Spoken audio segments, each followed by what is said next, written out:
égaux. Vous voulez être roi, mais vous voulez conquérir aucun empire, aucun royaume. Vous ne voulez affronter aucun adversaire coriace.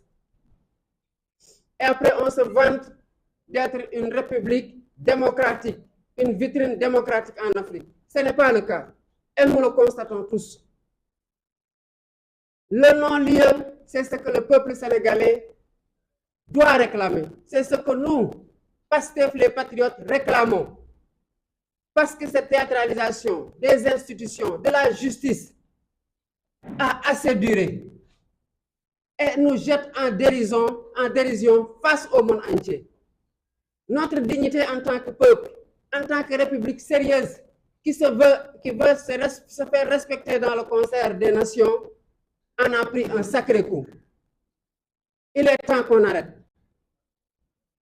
Et face au camouflet d'hier, devant une accusatrice mal préparée, de toute façon, aucune préparation ne saurait suffire pour continuer à jouer cette pièce de théâtre. Aucune. Parce que les pièces du puzzle ne sont pas cohérentes pour être mises en harmonie. Il se défausse maintenant sur l'entourage du président Ousmane Sonko. Aujourd'hui, comme vous l'avez appris, on a arrêté notre frère Fadilou Keïta, coordonnateur du Némé Couture, qui hante le sommeil du camp du pouvoir. Pour quel motif? Pour le motif d'une publication sur Facebook, pour laquelle, en tout cas, il a été convoqué il y a une semaine de cela, et puis relâché. On avait cru que ça en était fini. Mais puisqu'ils n'ont rien pu obtenir hier, avec le camouflet qu'ils ont pris dans cet épisode de leur complot ridicule, ils se rabattent maintenant sur l'entourage du président Ousmane Sonko. Qu'est-ce que le frère Fadilou Keïta a dit sur ce post Facebook-là qui soit plus grave que ce que Ahmed Suzanne Camara a dit sur le plateau de la Sen TV et qui est aujourd'hui libre de ses mouvements? Ahmed Suzanne Camara a dit que Didier Badji et Fulbert Sambou ont été tués ou qu'ils ont été noyés. Fin de citation. Il n'a reçu aucune convocation, ni de la gendarmerie, ni de la police, ni du procureur de la République. Il est libre de ses mouvements. Fadilou n'a pas dit aussi grave que ça.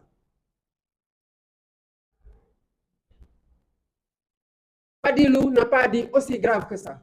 Il a émis une opinion. Et dans un pays démocratique, on est libre de de dire ses pensées, de donner son opinion sur la marche de l'État, sur les événements en cours. Et si ce qu'il avait dit était aussi grave que ça, il aurait été alpagué le même jour même. Et quand ils l'ont entendu, ils savaient qu'ils n'avaient rien contre lui. Ils l'ont laissé rentrer. C'est le camouflet d'hier qui leur a fait revenir à la charge. Parce qu'ils ne veulent pas rentrer bredouille par rapport à leur chasse perfide.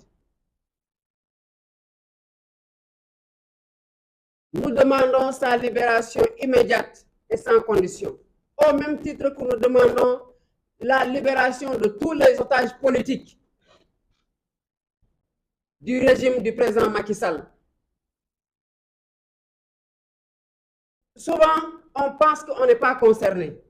Mais quand on en arrive dans un pays à ce que le poste de troisième horticone en rire peut vous amener à l'instruction, on est pris dans un pays avec les principes fondamentaux d'un état de droit. Il n'y a même plus d'état.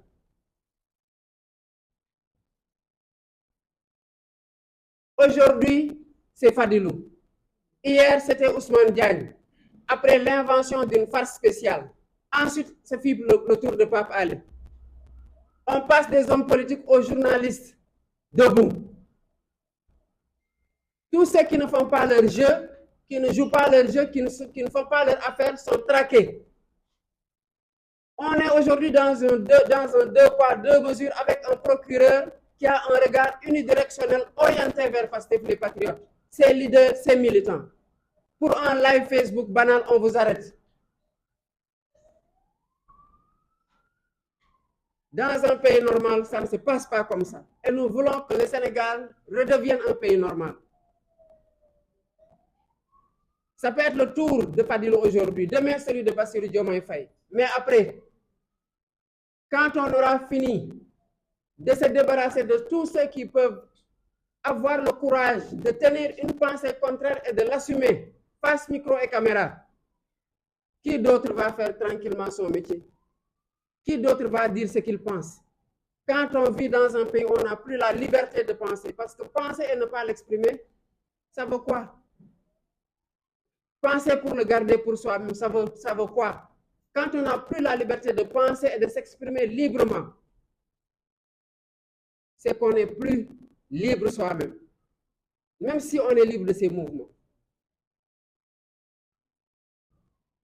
Nous demandons à ce que cette persécution qui a assez duré, il ne sera pas aujourd'hui encore l'occasion pour nous de grainer le chapelet de toute cette persécution-là, les actes constitutifs de cette persécution. Ils sont désormais connus de tout le monde.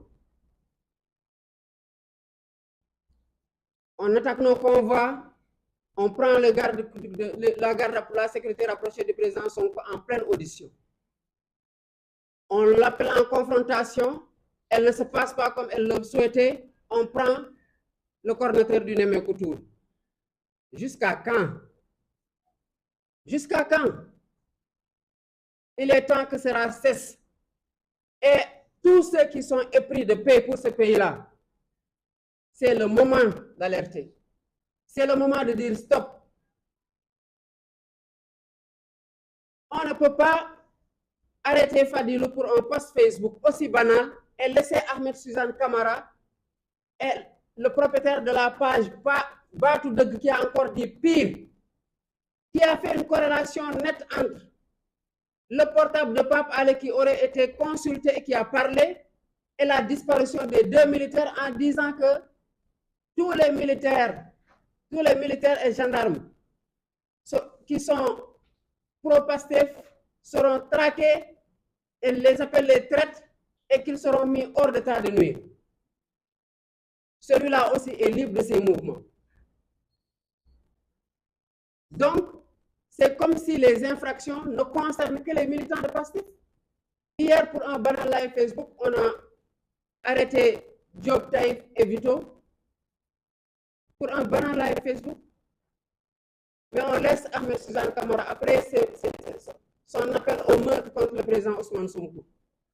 Après avoir dit que Fulbert Sambou et Didier Badji ont été tués, qu'ils ont été noyés, ils n'ont même pas reçu de convocation. Moi, quand j'étais plus jeune, j'ai regardé un film qui s'appelait Il faut sauver le soldat Ryan. À la sortie de ce film-là, j'avais une haute compréhension de la fraternité militaire. Enfant, on m'apprenait qu'on pouvait nous tuer, mais qu'on ne nous déshonorait pas. Mais ce silence approbateur face à des frères d'armes qui sont morts, y a-t-il plus grand déshonneur que ça? On est dans quel pays aujourd'hui? Le combat, la démocratie, c'est une affaire de gentleman. C'est une affaire de gentleman. Vous compétissez, vous laissez les autres compétir. Vous êtes arrivé au pouvoir par la voie des urnes. Vous avez dit vous-même qu'on ne peut pas laisser, qu'on ne peut pas retomber dans la quête d'un troisième mandat qui nous a coûté 11 morts en 2011, que cela doit cesser. Et c'est parce que tu combattes un troisième mandat que tu persécutes tout le monde, avec toutes les conséquences dommageables que l'on note. Jusqu'à quand? Jusqu'à quand? Vous avez fini de diviser tout, le peuple, jusqu'aux